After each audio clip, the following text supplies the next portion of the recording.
మున్సిపాలిటీలో ఇంకా విచిత్రం ఏంటంటే ఇప్పుడు చెప్పినట్టుగా భార్యాభర్తలు గెలుపొందడం అంటే ఒక పార్టీ నుంచి ఒకరు పోటీ చేస్తే ఇంకొక వార్డు నుంచి భార్యాభర్తలు పోటీ చేయడము.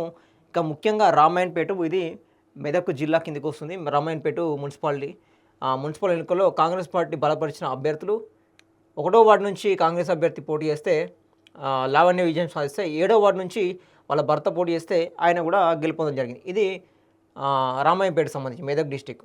ఇక నెక్స్ట్ రామగుండం కార్పొరేషన్ ఎన్నికల్లో 58వ డివిజన్ నుంచి బీఆర్ఎస్ వాళ్ళ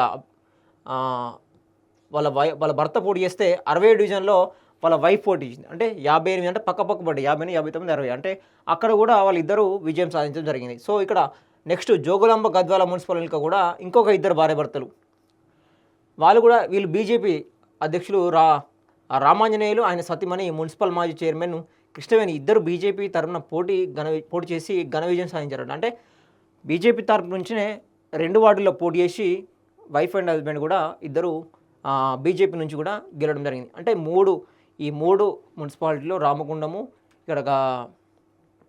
ఇక్కడ భూత్పూర్ మున్సిపాలిటీ, భూత్పూర్ ఒకటి, రామాయణపేట ఒకటి, రామగుండం ఒకటి. సో 3 మున్సిపాలిటీలో వైఫ్ అండ్ హస్బెండ్ గెలిచిన పరిస్థితి అయితే మనకు కనిపిస్తూ ఉంది. అంటే ఈ డిఫరెంట్ ఫలితాలు అన్నట్టు ఇవన్నీ.